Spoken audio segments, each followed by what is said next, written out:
This is Continuum Drag, a weekly podcast where we watch sci-fi, fantasy, and everything in between.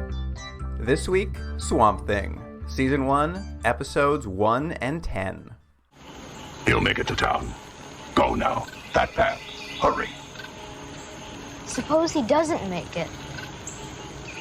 This swamp is... Me. The swamp is me. I am the swamp.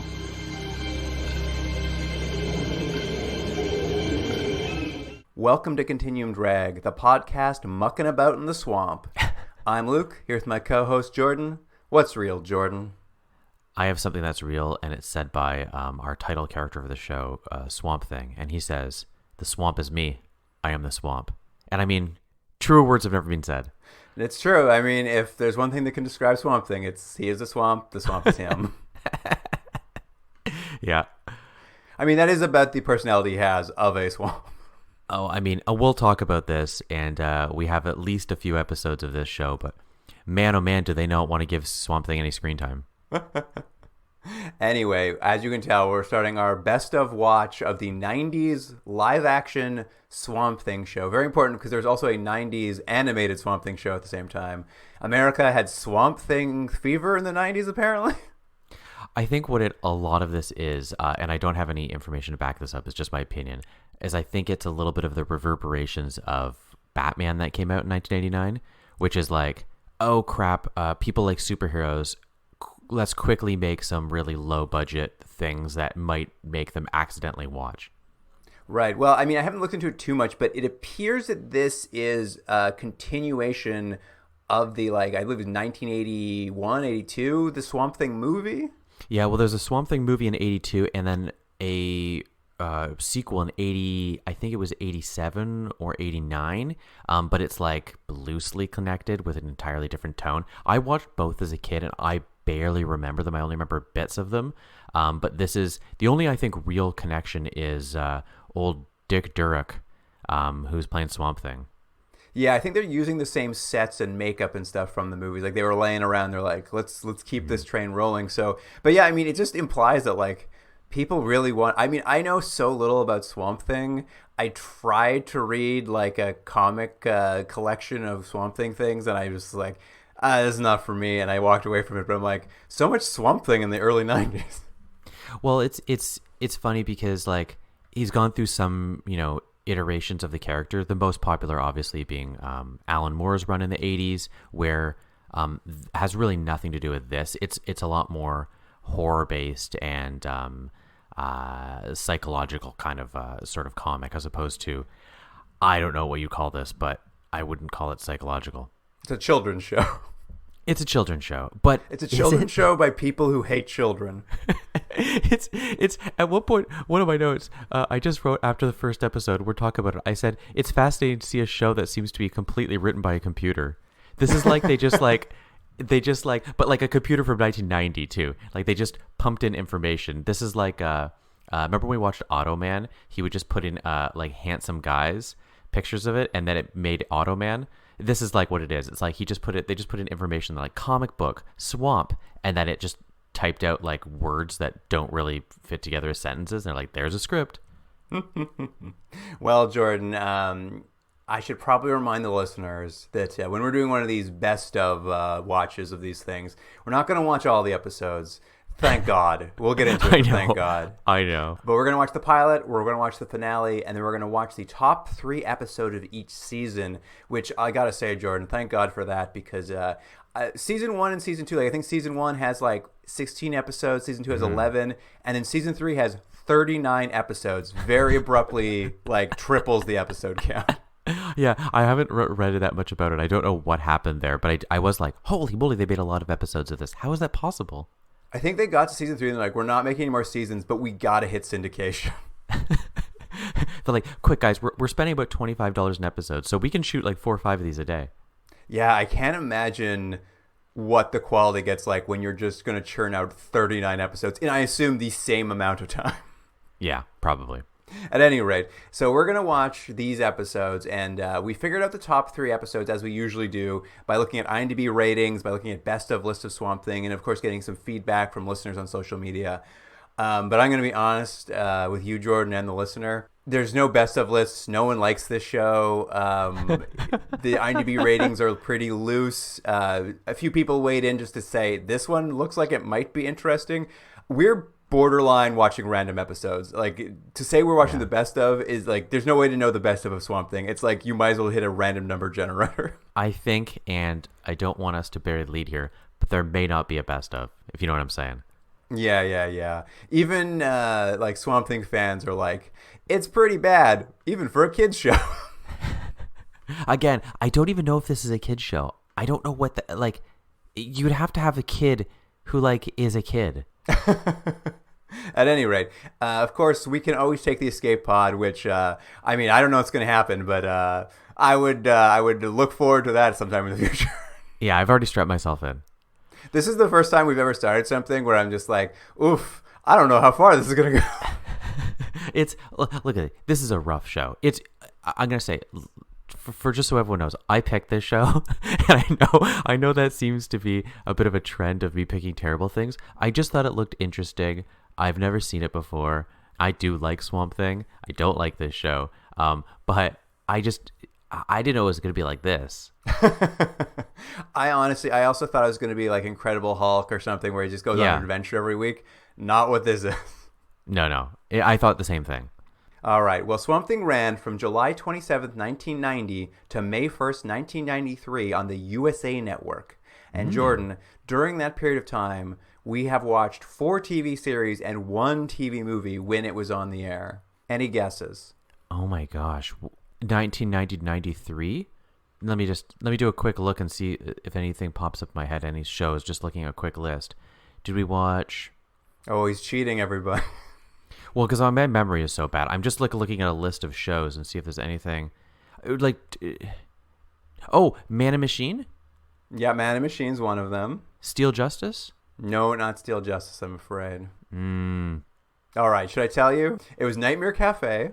Oh, Nightmare Cafe. I wouldn't remember that. It was Forever Night. Oh, Forever Night. Of course. And Space Rangers were the TV series. That's the 4 TV series. Space Rangers, man. It was a what a quality time of television. And the TV movie, Ghost Watch. Ghost Watch. Oh, was that the Australian one? No, Ghost Watch was the British fake broadcast where the ghost in the house. Right. That was pretty good. Mr. Pipes? Was his name Mr. Pipes? Dr. Pipes? Yeah, it was just Pipes, I think. Oh, Pipes. Yeah. That's right. Wow, you have such a good memory. All right, let's get into it. Let's start the adventure with Swamp Thing. Here's the IMDb summary for Season 1, Episode 1, The Emerald Heart. Jim encounters Humphrey, a dwarf who has escaped the evil Dr. Arcane. You know what? That's a perfect synopsis for this episode. That's perfect. I'm glad you like it, because it's true. It opens up with our protagonist, an 11-year-old boy named Jim Kipp. And we learn over the course of the episode, he and his mother, Tressa Kipp, I have to pronounce it correctly. They're here in, I think, Louisiana, visiting his grandmother, Savannah Langford, at his mom's old childhood home in the swamps. Yeah. I didn't realize, after watching the first episode, that these were going to be recurring characters. I don't know why. I just assumed every week it would be different people that are in the area that are somehow having some sort of problem, or there's an adventure and Swamp Thing is there to save the day or to fight the villain or something. I didn't realize... He's like the littlest hobo or something. Yes, I did. And this has about the same budget. I didn't think it was going to be these 2 non-characters who apparently are the next door neighbor to Swamp Thing and just have non-adventures, and he just stares at them through trees occasionally. That's basically what Swamp Thing does in these episodes. He just sometimes stares at them through trees. Well, at the beginning of this episode, Jim has taken a boat out by himself. He's an 11-year-old. He's in a boat on the swamp. No life vest. He'll later tell us he is unable to swim. He should be taken away by, some sort of service. Well, I think it's a good idea to take your son that does know how to swim or how to boat or do anything, and bring him to a place where that seems to be the main means of transportation. Yeah. Give him a motorized boat and just send him on his way. Exactly. Yeah, I mean, I also like that he's brought he's got like a handy cam, an old like VHS style 90s handy cam he's just rolling around with. And they cut to like hit the shots of it. And it is like a child shooting. It's just like whipping around, looking at random things. I'm like, what is happening here? You know what it reminded me of? Back in the 1980s, my uncle had one of those cameras. So the only sort of like, footage that I have of myself as a child and my siblings is these videos that my uncle had taken of us skating or whatever. But the filming is so bad that they're almost unwatchable because it's like this kid. That's what I thought of it. It's the same. It's just whipping around, shaky cams. You're like, there's no reason to watch these home videos. And that's what this little what's his name? Jim? Little Jim's filming is like. Very authentic that way. Yeah. And Jim comes across Humphrey, a little person who has been hung upside down in the middle of the swamp on a carousel pole by Swamp Thing to die. Swamp Thing is torturing him till he dies. Did Swamp Thing do it? Yes, he says specifically, Swamp Thing did this to me because of something I did in the swamp. It's funny, I actually missed that line, but let me just mention one thing real quick. The actual first shot we get of this show is the Humphrey hanging on a pole for about 3 to 5 seconds. Then we cut to the credits. That's the cold open is him just hanging there. We don't know anything about the show. We don't know any of the characters. It doesn't set the tone at all. It's just a little person hanging upside down. And then we cut to the credits, and then we come back, and then what's his face? Little Jim with his camcorder comes across the guy. I just love that. The cold opening told you nothing. Yeah, it's very strange. I mean, Jim cuts him down and gets him in the boat, and Humphrey's quite afraid. He's just like, I can't leave the swamp, or Swamp Thing will come after me, or whatever. He's torturing me. And he's like, hey, kid, can you go get me some food? So Jim returns home to raid the fridge. And when he gets there, he tells his mom, Teresa, about finding Humphrey strapped to a pole. And his mom just starts calling him a liar, just a little liar. He's always a liar, just like his dad, always lying. I do like that when she said at one point, like, you're just like your dad. I was like, oh, that's a nice thing. She goes at him so hard. I was like, this is so weird. It's very funny, though, because what will become a running theme of this episode is that, like, people will talk to either Jim or Teresa about the mother-son relationship, and everyone agrees maybe they should, like, break up. Yeah. She doesn't seem to really want to be there nor raise him. They talk about their relationship. Like, I think even Jim at some point says, I think we need to separate. I was like, the relationship between this mother and son, this 11-year-old child, is bananas. Yeah. It's funny, but I should say, and I don't know if I think it's right here that we're going to meet who's weirdly credited as the main actor in it, Dr. Anton Arcane, played by Mark Lindsay Chapman, and he shows up in his like white Porsche to pick up the mother, Savannah Langford, and then they have like it's all done in like voiceover where he's just like, yeah, your daughter, she's single. Anyways, maybe I'll swing on by. Yeah, it's very funny. Yeah, he's just like a real horn dog. And he sees the mom in town, helps her drive back with her groceries in his convertible. And like, as you said, he's like, maybe I'll come by and meet her. And the mom says to him, she's like, she's a lot of work. It's not worth it. Yeah. She has nothing to say, anything nice about her daughter. Let me just start with Dr. Arcane, who's an actual character from the comics, who's the only one other than Swamp Thing, I think, that's that we've seen so far. That's actually I'm pretty sure comics, Jim's in the comics. I don't think so. And he has the biggest head of hair I think I've ever seen on a character in any of the TV shows we've ever seen. It's like at all times he looks like he has a lion's mane. It's the most impressive head of hair we've ever seen. Oh, it's truly this actor just let it go wild, and he's just like, this is it. This is the character. He's all hair. Yeah, and I guess his character is, we're gonna find out, he's evil. He's gonna be our antagonist throughout the show, sort of. But he also, as you're saying, is a real horn dog for this mom for reasons. She doesn't. I mean, I'll say this. Any lady, his actress. Well, that's the thing too. I guess that's true. There's a lady later on in this, but like, she gives no indication she has a personality. So I don't know what it is he's interested in. She's just happens to be around. She's a woman. Yeah, I think it is truly. He's just like, a woman is in town. Well, here I go. Yeah, I do like though the major dating dating strategy for him is to pull flowers out of the garden in front of someone and then give it to them. I know, that was very good. That was very good. He's like, here, I got you these flowers. She's like, okay. Yeah, it's like you literally pulled them out from her garden right in front of her. Anyway. But this Dr. Arcane actor, Mark Lindsay Chapman, Jordan, did you recognize him? I did. I know who he is. From the Langoliers, Jordan. That's right. From the Langoliers, yeah. He was the hero in the Langoliers. He was pretty good in that, as I recall. Yeah, so he, this, you got to start somewhere. I feel like these are probably contemporaneous, right? It's not that many years before, but anyways, his career was off to bigger and better things after this. Yeah, anyway, back to the show. Jim leaves to bring Humphrey some food, and on his way back to like give these groceries to Humphrey, Toad Boy, a mutant lizard person, jumps out from behind a tree and menaces Jim. Yeah, and for whatever reason, he's sort of like, he kind of looks like I don't know. Like, you gotta put a Halloween mask on a man. Yeah, but the only thing that I liked or I found more distracting than his weird Halloween monster mask was that he was wearing like an orange like sweatshirt. It just didn't seem like something like a monster would be wearing. He's just like wearing a casual sweatshirt, like he was just at home watching TV. Yeah. So he's sort of just dancing around Jim, and then Swamp Thing intervenes and it scares Toad Boy off. And Jim turns around to see a Swamp Thing, and he is pretty nonchalant about meeting a giant monster. In fact, I believe he says, quote, "If I were a dumb kid, I'd think I was dreaming," end quote. And then, yeah, you're right, because then Swamp Thing's like, only dumb kids dream, and I laughed and laughed because it's a very funny line, and Swamp Thing only speaks in this weird way. I don't even know what you'd call it. This like weird clip thing. He says like, perhaps esoteric, perhaps deep things, but also they could just be like he just is not very bright or something. But he just say things like that, and you're like, oh, thanks, Swamp Thing. That's not helpful at all.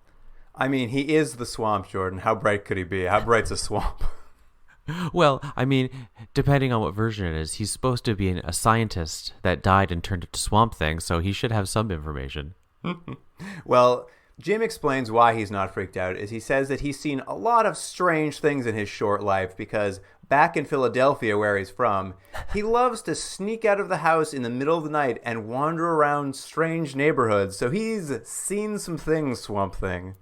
Yeah, that was a weird line, right? What are we supposed to take as a viewer from that? Is that he's kind of like a bad boy, or he's independent, or it's just supposed to justify why he's not freaked out by Swamp Thing? Is it like all of the above? I think I took from it that his mother needs to be investigated for child endangerment.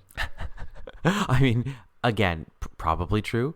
I like the Swamp Thing. This is basically what Swamp Thing is always going to do. He's just going to be there as a non-active participant in whatever is happening. He just stands around. So like even at this point, he's just like, after the little toad bald-headed monster is scared off, he's like, "I'll show you home." And the kid's like, "No, that's all right." And then something's like, "Okay, as you were. I'll just stand here." Yeah, they walk a little further and they come across the badly beaten body of Humphrey, who I guess one of Dr. Arcane's goons who was in the swamp saw him and like beat his head in. Yeah, that's right. Yeah, I think there is a scene we see. He just gets beaten up real quick because he gets beaten up. Anyway, Swamp Thing uses his swamp powers to heal him so Humphrey's better, and then Humphrey gets up and runs away. Yeah, and I felt a little bad for this actor because his whole role is to be like terrified and running away from things every scene. And there's a scene later on where he's it's pretty soon where he's going to run away from Arcane, and he'd be eating several hot dogs when he's caught, and the poor actor was told to run around with a hot dog hanging out of his mouth. And I was just like, I don't know. I don't like any of this, guys. It's for kids. Kids love this stuff. Yeah, I don't know. At any rate, after Humphrey runs off, Swamp Thing sends Jim home. He's like, follow that path. And then Swamp Thing goes and confronts the goon who beat up Humphrey, because I guess Swamp Thing doesn't care for violence happening in his swamp. And this goon turns around, also sees a giant swamp monster, also nonplussed about the encounter, just tries to punch Swamp Thing in the face. He couldn't care less he's a Swamp Thing. And of the 2 episodes we're going to watch, this is the best thing that happens, in my opinion, and the most action we're going to see. Because what happens is, the guy goes to fight Swamp Thing. Obviously, he's overpowered. Swamp Thing kind of grabs him, throws him to the ground, and I believe what you're thinking is he pushes him into a tree, and then when Swamp Thing grabs him, Swamp Thing merges the man's body with the tree, like it's a Cronenberg body horror film. Yeah, and it's a how they done it. It did it is it's not the greatest effect, but it does become like a sort of horror thing. Like we see this tree with this horror face on it and stuff. And I actually thought that was the guy. I'm like, oh, he's turned him into the tree. But then we get a weird shot of his eyeballs still moving in the tree, and I was like, wait a minute, has he done this to multiple people on the same tree? Yeah, it's a good question. It's not a badly done effect, actually. You're right. It's the best thing in this thing is his shirt rips open and under it, it's just bark, like a tree is underneath his shirt now. And then we see his feet and they pull all these branches out of his toes. It's like Evil Dead 1 or something. All these branches crawl out of his feet. So it's a pretty freaky scene that ends with a morphed, disgusting face in a tree. Yeah, you're right. 2 of them. I feel like they had footage from a different shot that they cut in and it didn't quite match, but. It is weird and kind of too scary, if anything, for a children's show. Yeah, but again, it's the most interesting thing that happens in this show, and it actually gives you some sort of idea that Swamp Thing is powerful and that he might take this horrible sort of revenge on you for something, as opposed to what we're going to get for the rest of this is just again, he just stares off from the distance, because I'm assuming they didn't want to put the guy into his full costume, so they're just put some makeup on him and have him look through some trees. At any rate, the last time we saw Dr. Arcane, he dropped by the house to flirt with Jim's mom, Tressa. Hard cut to what has to be less than an hour later. He is picking up a new date in his convertible, just some other lady. Yeah. And this is when he sees Humphrey scarfing down hot dogs, and then he's like, that little scamp, I better go get him. He chases Humphrey down, and then we cut from that to him bringing this woman to his, quote, cave, which seems to be an underground dungeon full of captive monsters he has chained to the wall. Yeah, and what we're going to find out is, and this we're going to see this, I think, a few times over the next few episodes, but it's...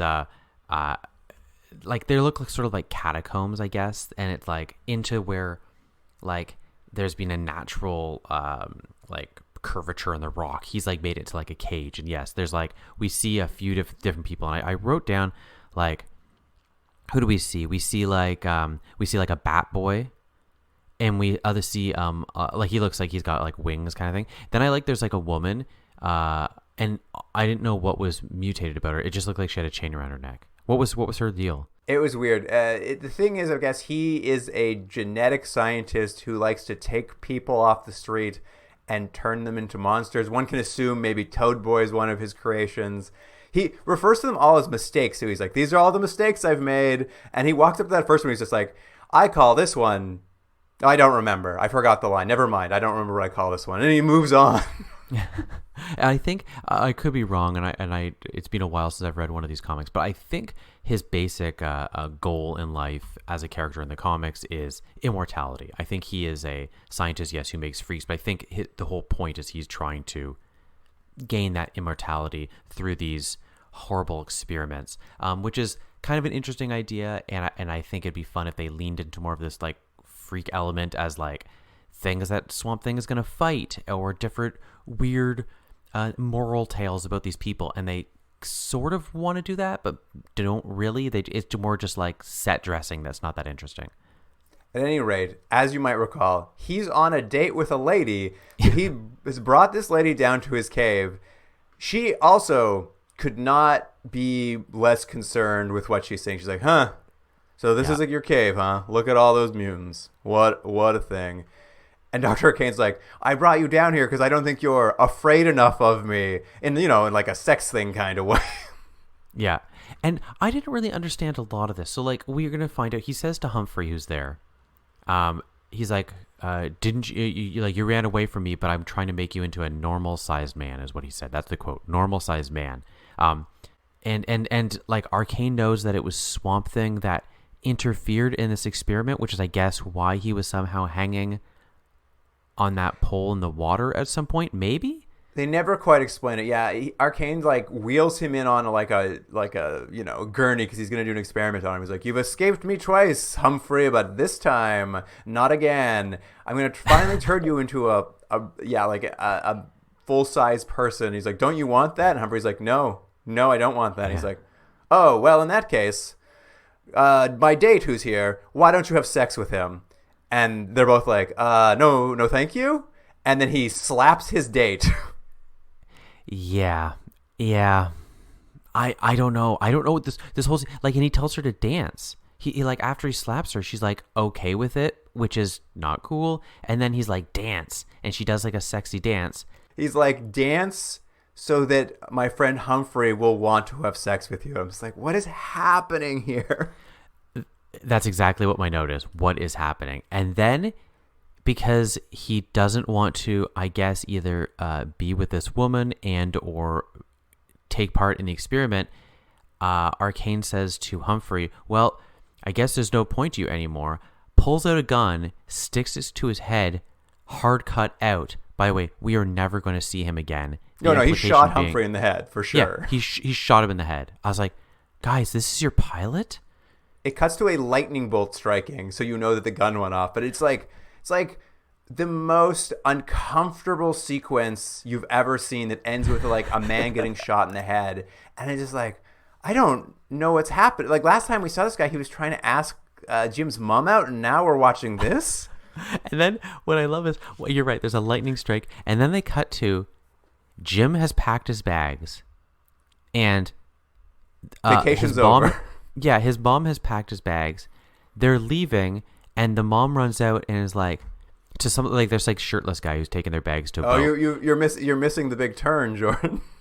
Well, I know. Well, but the thing is that they're there, and the mom runs out, and she's like, I've decided Jim's not gonna leave. No, you've missed the big turn. What's the turn? What's the turn? Because when we come back, they are packing up to go, and Teresa is explaining that they need to go back to Philly because her job as a psychological researcher is very busy, and she has to get back to it.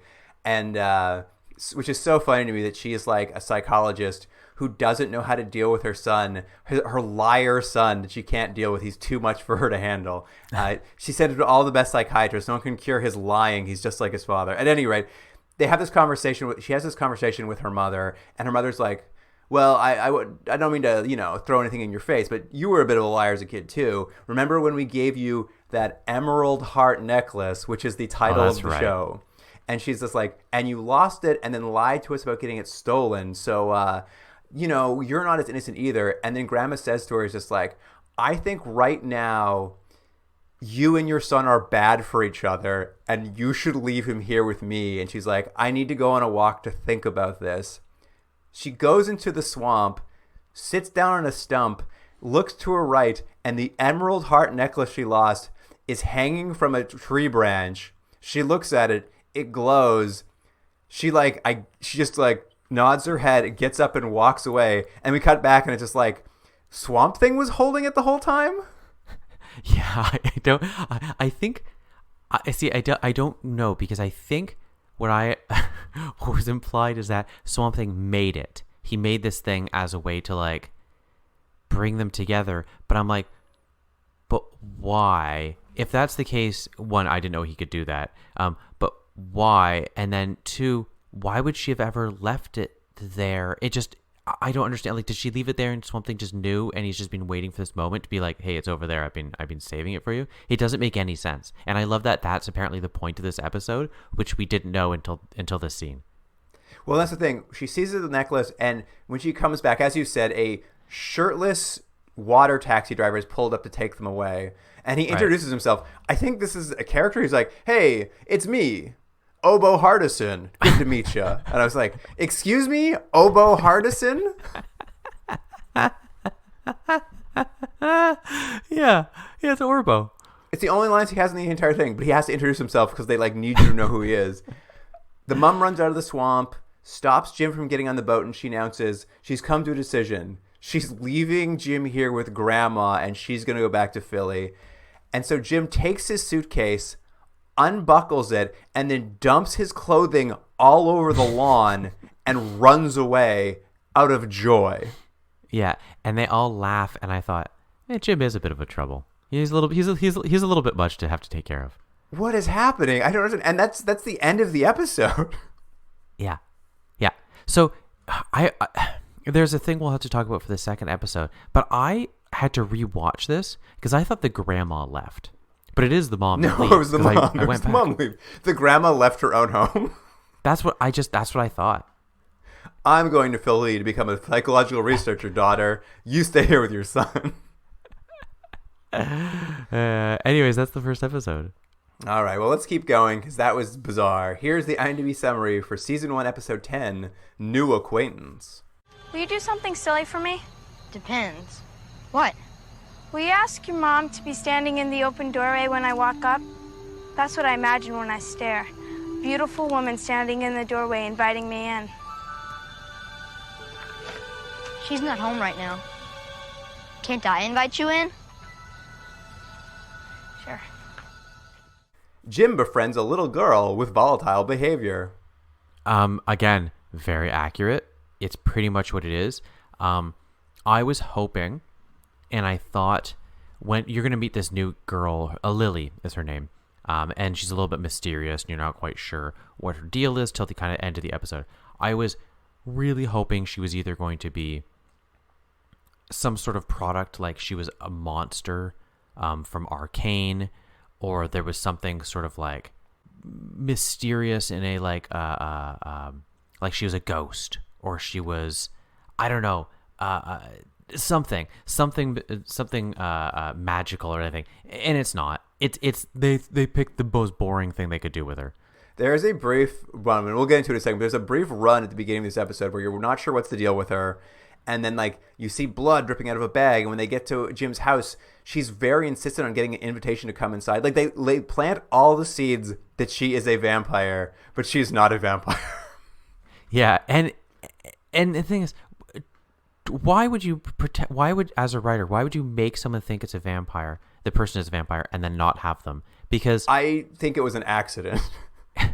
Because it's like, I'm not saying that would be the greatest decision, but if you're like, hey, this might be a vampire, and you're like, cool, then you're like, nope, guess what's not? You're like, well, what is it? She's not. She's just boring. I think what it's more like is like the writer wrote this thing and someone was reading, they're like, oh, crazy, like you used all the mythology of a mummy. Like, they're like, what's a mummy? I've never heard of that before. I just wrote some stuff on a piece of paper. It's weird that it's like something else. Like, it's like the person had never, like, they're just like, I'd never thought of that before. Well, I have to say though, the opening of this episode has one of my favorite things we've seen so far, though, is like, first I realized that Jim's going to be our recurring main character, and I was horrified at the opening. So like, he's wearing a mask and he jumps out to scare Swamp Thing. And Swamp Thing's like, you should get some friends, which is funny because it's like, yeah, fair enough, Swamp Thing. But then Swamp Thing does something that I don't understand, and it's right before this is like the cold open, right before the credits. Is he just goes, anyways, you should get some friends, Jim, because like I'm Swamp Thing. I'm busy, man. I'm busy, Swamp Thing. He's like, you ever seen a snake before? And he just pulls that out, and Jim's like, huh, snake. And then we cut. And I was like, guys, these are the worst cold openings ever. Yeah, it was wild. I also enjoyed it. I'm just like, Swamp Thing's annoyed by this little boy who won't leave him alone. And then it ends with, here, have a giant snake. I'm like, what? And if I like it, I was like, he is right. He's making a point that you shouldn't be friends with Swamp Thing because he doesn't understand and he thinks that's a good toy. Anyway, so Jim's like, I'm going to go find a friend. Cut to Jim going to visit water taxi driver Obo to ask if he can hang out. And Obo has the exact same amount of lines as he did in the first episode. He's just like, sorry, kid, I've got a date. Obo's gone for the rest of the episode. You know what they're doing? They're really building this world, and they're coloring it with all these characters. So you really get a sense of this arena that these people are playing in, you know? Because now we know that Orbo sometimes wears a shirt, sometimes wears sleeveless shirts. Jordan, Be respectful. His name is Obo. I think it is Orbo. I have it written down as Orbo, so I think it's Orbo. I believe it is Obo. Okay. Well, while we're talking, I'm gonna look up and see if the character is Orbo or Obo. At any rate, Jim goes to an arcade to see if he can talk to some pinball kids there and make some friends. But, they don't like him. Jim seems pretty whack. They tell him to get out of here. No, but let me say, the kids are absolutely right. Now, we're going to find out they're kind of like bullies and they're not nice kids later. But he shows up. He goes to an arcade. They're playing pinball. And the first thing, they don't know him. He's that weird, annoying kid. He shows up. He's like, hey, guys, there's a secret to play this. You should play it the other way. And they're like, who are you? Go away. Like, what a weird way to, like, as an opening. And I was like, yeah, they're right. And then he leaves the arcade, and outside there's a fountain, and he spots a little girl in the fountain, Lily, and she's taking all the coins out of the fountain and putting them in her pocket. And so he approaches her, and, just to see if she wants to be a friend. And she's into it if he can beat her in a foot race. Yeah. And you mentioned this before at the very beginning of this, I think, is that this is a kid's show written but not for kids. And this is a scene that very much tells that. It's like, what do kids do? I don't know. They race for no reason. Yeah, no. It's something like the people writing this are just like, or not writing it, but the people making it are just like, we just need to turn this out. It's for kids. I could care less what kids like. Who cares? And I'm going to confirm you are correct and I am wrong. It is Obo. The character's name is Obo. Obo Hardison. I assume at some time we'll learn he plays the oboe. That's how he got that nickname. I think it's just his name. It's Dutch or something. No. I believe that when we meet him in that water taxi scene, Jim says, is that your real name? And he's like, no. All right, sure. Bizarre. At any rate, that's not important. What matters is Jim has made a friend, this Lily girl. Yeah. He invites her to come back to his house. She's into it. She grabs the plastic bag that's with her. The camera pans down. It's just dripping blood, this plastic bag. And we're just like, uh-oh, this new friend. And we know it's trouble when the pinball kids suddenly appear in the street and say, should we warn him? And they're like, no, that kid's also weird. Let it happen. Now, I have to say, there's something to be said about a misdirection and leading ever the viewers in one way and then making a turn. But you can't make that turn be less interesting than where you were originally sending them, right? So you have this idea that she has a temper problem. Everyone's a little bit scared of her. She's a little bit socially awkward. She's carrying something in a bag that's bleeding. Blood sack. Blood sack. So all these things, you're like, okay, what's it going to be? It's fine if it's something the audience didn't expect, but it has to be something interesting. And it's just like, again, they're just like, they said it one way and then like, I don't know, end of episode, that's what. Well, they go to Jim's house, and Lily's been there before. She's walked by, she's seen it. To my surprise, she's also seen Teresa hanging out there. Apparently his mom's back. I don't know what happened in those intervening 9 episodes, but she's back now. Yeah, she's back, and yeah, she does. She, again, as you said, it was like a vampire. She's like, "Can you, when I go in, can you make sure to invite me in?" And he's like, "Okay." She's like, "Actually, can it be your mom? I picture your mom in the doorway, looking beautiful. Her inviting me in." I was like, "Lily, you're getting weird." And Lily Jim's says like, she has a fantasy about this, and she'd love for Jim to make it come true. And Jim's just like, "I don't know. My mom's not home, so I guess I know. I guess." And she's like, "All right, that's fine." Yeah, and I was like, okay, so this is weird. And then she gets into the house, and again, she, where you see her temper problem, they like, she's like, at one point they're like, I don't know, they're just talking. She's like, I have a temper problem, and he literally goes, maybe you should just chill out then. And I was like, well done, Jim. You solved this problem for her. Well, like, she gets in that house and she proceeds directly to the mom's room and just starts stealing her jewelry. Yeah, well, he goes to make her a snack, and this was pretty authentic. What he's making is a peanut butter and jelly sandwich. I was like, all right, spot on. And then while he's doing that, she's snooping. She goes through her clothes, and then she steals what I think is it's like a diamond encrusted bow tie or something like that. Something real classy, that's for sure. Yeah, not like a real bow tie, but it's like in the shape of a bow tie, whatever this sort of bauble is. Teresa ends up coming home, and she meets Lily, and she's like, "Hey, Lily, do you want to stay for dinner?" And Lily like, "Yeah, I'd love to. Let me just call home and just let my quote sick mom know." And we get a scene where like she's pretending to talk to someone on the phone while holding down the hang up receiver, being like, oh, Mom, yeah, I stayed for dinner, so I'm all full now. Had a big meal. Oh, glad I did. And we know, she's not talking to anyone. It's very weird. Yeah. And at this point in my notes, I wrote, is Swamp Thing in this show called Swamp Thing? No. The answer's no. The answer is no, because just to remind everyone, Swamp Thing was at the beginning, and he said to Jim, you should get some friends, and gave him a snake. And then he's pretty much not seen again. I think we might get a shot or two of him staring through branches where we just see his eyeballs. That's it. But he's just like a pervert voyeur who watches them. He doesn't actually do anything. And less so, he barely did anything in the first episode, and less so in this one. Well, that night, while Teresa's in bed, she hears a strange noise out on the porch. She gets up to have a look, and sitting in the middle of the dark, rocking on a rocking chair, is Lily, just sitting in a chair, rocking back and forth, real creepy style. And when Teresa asks what she's doing there, Lily explains that her drunk mom was hitting her, so she ran away and decided to hang out on this porch. Yeah. And it's again, it's a kid show, as we think it might be.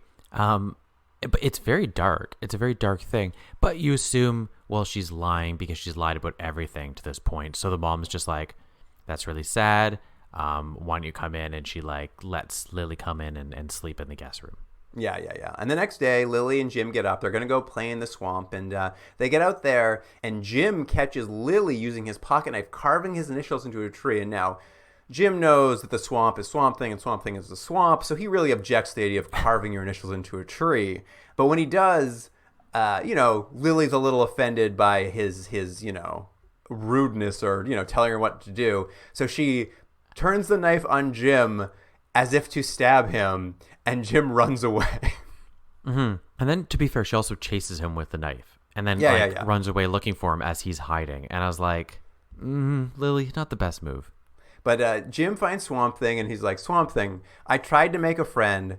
She's pretty crazy. She's really weird. She just tried to stab me. And Swamp Thing's just like, listen, Jim, I'm really busy. Why don't you go give her another chance? Just give it another shot, man. I'm pretty busy right now. Yeah. And then he's like, that's it. He's like, yeah, Jim's like, Swamp Thing, I'm a little concerned. Lily just chased me with a knife. She's acting really weird. She doesn't have any friends. I'm concerned. And he's like, I don't know, man. Give her a second chance. So anyways, back to the swamp. And what we see, though, is we cut back, and Teresa's getting home. She's been out, who knows where, shopping probably. She goes into her house, and she's like, oh, yeah, that little girl left this plastic bag in my home. Maybe I'll look inside. And she looks into the blood bag and finds a dead rabbit. She immediately calls the town sheriff, and the town sheriff's just like, who's over there? Lily? Oh, yeah. She's just a troubled kid. You know the kind. She has a case of, quote, you give me the name and I'll play the game. What does that mean, Jordan? What does a case of you give me the name, I'll play the game mean? I have no idea. It was the weirdest line. And I watched it and then rewound it, watched it again, and I still don't know what that means. It's like, is it like she's a little bit shifty, or she's a little bit of a liar? I don't know what that means. A case of you give me the name and I'll play the game. That's like to describe you to people. It's so bizarre. But the sheriff's like, her mom's a drunk, beats her up all the time. What are you gonna do? I'm just the sheriff. It's normal. Well, yeah, he's like, she's from an abused home and she gets beaten all the time. Nothing we can do. And she's like, and Teresa's like, I have a dead rabbit in my bag. They're like, we'll be there immediately. Well, it's really funny. Yeah, the sheriff's like, I'll come out. I'll check up on everything. And Teresa's like, they're in the swamp together. Should I go find them? And he's like, nah, don't worry about it. Just wait at home. I'll be there soon. I'm just like, there's nobody cares about anything in this town. No, and I don't know if it's a time thing. They just, I'm assuming there's a little bit of that, or a budgetary thing. But you've sort of mentioned in passing, but no one seems to react to anything. All the acting is so stilted, and I'm not sure. It almost seems like it has to be a choice because everyone just talks in a sort of monotone way. No one reacts or responds to anything. They're just like, hello, I'm a police officer. What is that? Yes, if you know the name, she plays the game. And the mom's like, hey, they're in the swamp. He's like, interesting, swamps. And it's just like, end of conversation. I'm like, what is this? They don't sound or act like actual human beings. It's that laid back Louisiana lifestyle. That's what it is. You're right. I just didn't understand. In the swamp, though, we go back there, and the pinball kids have shown up in the middle of the swamp for some reason, and they're bullying Lily. And it's like the big reveal here is that, like, they're the bullies and that they have a gun that they use to kill Lily's rabbit. Like, they have bullets. They show her the bullets. Yeah. Yeah. So there's a couple things. One, there's like 3 to 4 of these like bully boys. For whatever reason, I guess the leader of them is like a sort of short, squat little boy with glasses. And he is constantly like combing his hair as if he's like a 1950s tough as seen from a musical. They like, it gets to be one of these uncomfortable scenes where they're just like pushing her around and like going to actually really hurt her again, which is very dark for this kid show that has no real like fun adventure in it. It's just like, I mean, the implication of these children have a gun on them is very upsetting. Yeah. And but you know what, don't worry, because the show's called Swamp Thing, he's gonna save the day, right? Yeah, that's right. Jim and Swamp Thing show up, and they're as Swamp Thing likes to do, sort of watching from a distance. He's watching from a distance, but he also has a new power, which we should keep track of, by the way. What have we seen? Swamp Thing can turn someone into a tree. Mm-hmm. He can bring someone back from unconsciousness or a coma or something, whatever Humphrey was suffering from. He has a carousel wheel that he puts in the swamp and hangs you upside down from it. That's right. He can maybe remind you where things were left, or make pendants appear. He has them. The things you've lost. He has the things you've lost. And now he has the power of wind, because what he does is he controls the wind to blow the kids really hard, and they're like, this is windy, let's get out of here. Yeah, I mean, that's just it. Like, it's just like gets really windy, and the kids sort of stop their bullying to be like, really windy. And then the wind stops, and they're like, well, let's go. And they just walk away. I'm like, good job, Swamp Thing. Good swamp wind, I guess.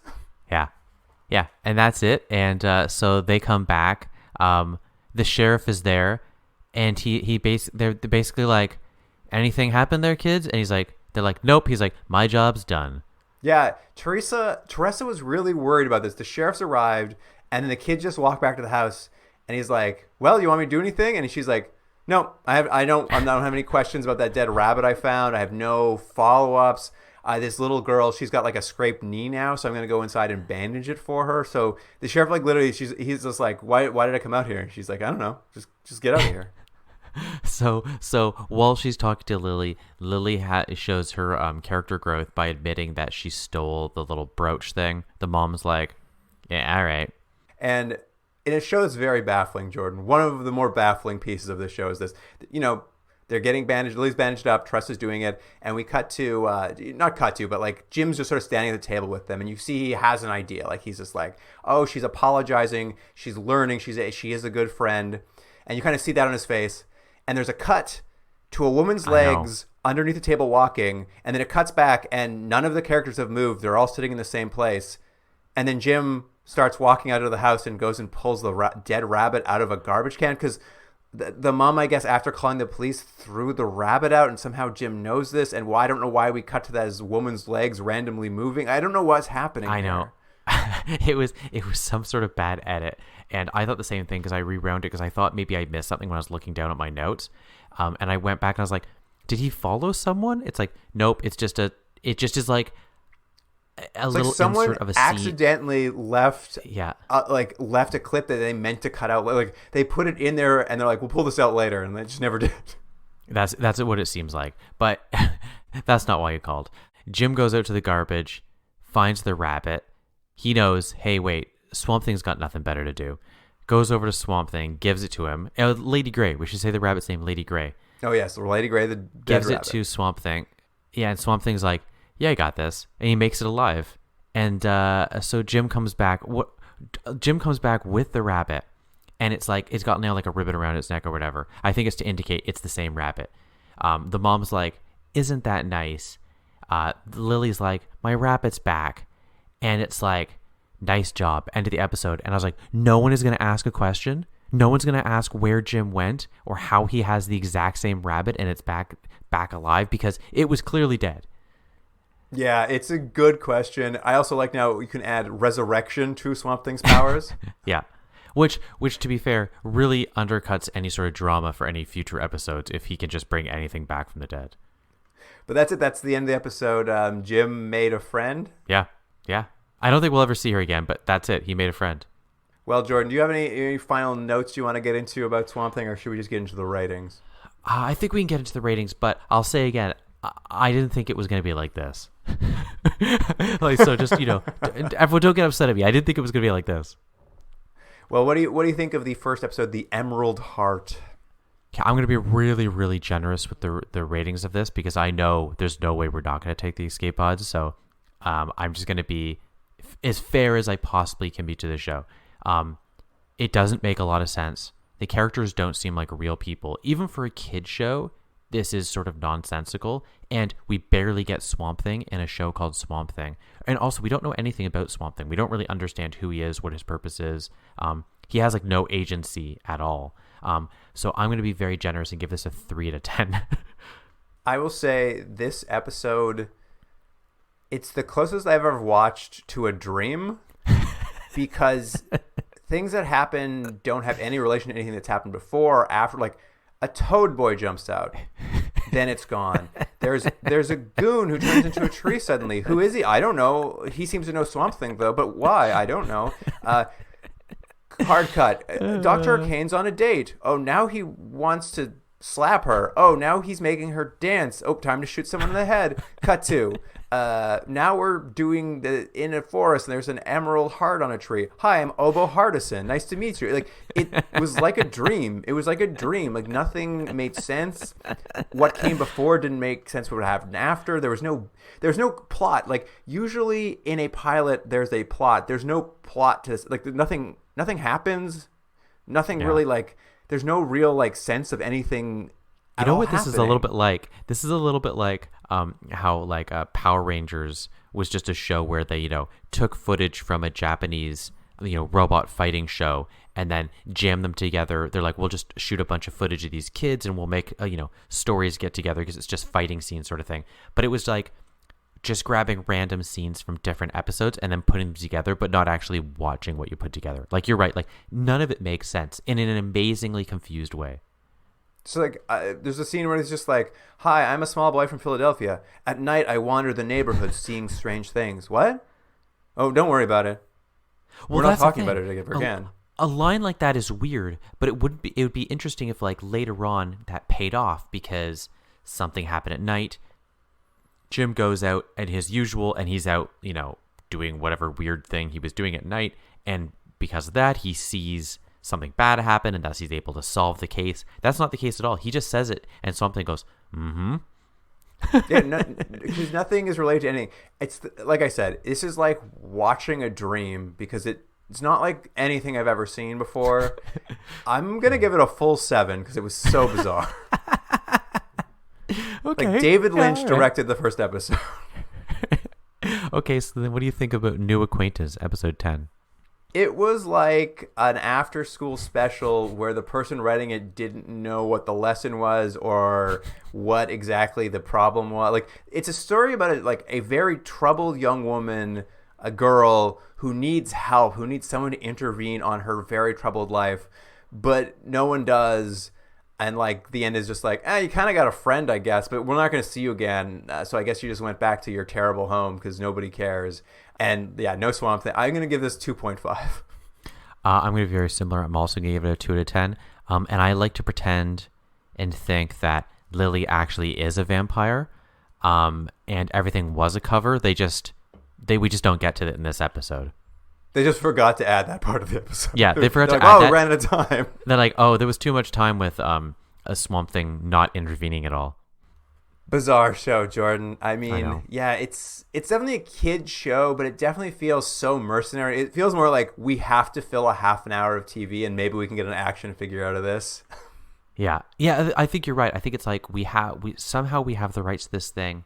We got to do it, guys. We're here. We have swamps around. We have this old costume around. It sounds like most of the work's being done for us, right? We just need to, like, I don't know, on the day come up with some dialogue and boom, we have a TV show. Yeah. The executive is walking around the lot and he's like, hey, is that Swamp Thing set still up? Is the costume still here? It's like, I don't know. Yeah, bang me off like a bunch of those. We'll put it on like Saturday morning. Yeah, that's what it feels like, and we'll see if future episodes make a course correction. I'm gonna guess they don't. Although somehow made, what did you say, 30-something episodes for the third third season is 39 episodes, which to me only like says like they're like, this is taking too long. We need to get the syndication now. Yeah, yeah. Anyways, we'll see what they're like. Good for the man who played Swamp Thing, though. I'm sure he got like good work out of this for like 3 years. Well, he's a stunt guy, right? And Dick Durock was a stunt guy who they made Swamp Thing for the movies, and he basically, his only other acting credits are usually like Thug Number 1 or whatever. So good on him. He got to play Swamp Thing 3 times. Oh, and also in a weird PSA that Greenpeace did. Oh, really? That sounds good. Yeah, it's not. At any rate, that'll bring us to the end of this episode. Now, of course, as you know, having listened to the beginning of this episode, we're doing a best of run, so I should probably tell you all about bonus episodes for charity. Now, you don't have to use it on Swamp Thing. We've got lots of shows that we've either only done a best of run, like Sliders or your Sequest and things, where we've missed a whole bunch of episodes only watching the top 3. And of course, like will happen to Swamp Thing almost certainly, there's shows we take the escape pod from where we like miss a few episodes in the run because we like the rating falls below 5 and we got to get out of there. We can't watch any more of it. But maybe you at home are like, there's an episode in that run that you missed. I really like. I think it'd be fun to get a little episode from the Continuum Drag Boys about it. This is your chance to do that. We've got a list of charities on our website as selected by past guests. You make a donation to one of those charities. You send us an email. You'll let us know which episode you want us to go back and do a bonus episode of, and we'll go back and do a fun little extra episode where we go back and watch a show we haven't watched in a while. We can follow up, see if we still feel as bad as we did at the time. You, of course, can find all the information about bonus episodes for charity on our website, continuumdrag.podbean.com, or give us an email, continuumdrag@gmail.com, and we can give you all the details there as well. But other than that, on our Instagram, Twitter, and Facebook this week, you're going to see clips from Swamp Thing. Yeah, you're going to see, hopefully, a guy turning into a tree. And I think that's it. Well, you'll definitely see a guy turning into a tree. You'll probably see Swamp Thing watching, looking, thinking. Pondering. All his powers. Honestly, you can't stress it enough that literally all Swamp Thing does is watch. You can see all of that at Continued Regs, the handle there. So just check out social media for that. But that'll wrap it up for this week. So thank you for joining us, listener. And Jordan, I'll see you next week. I'll see you then.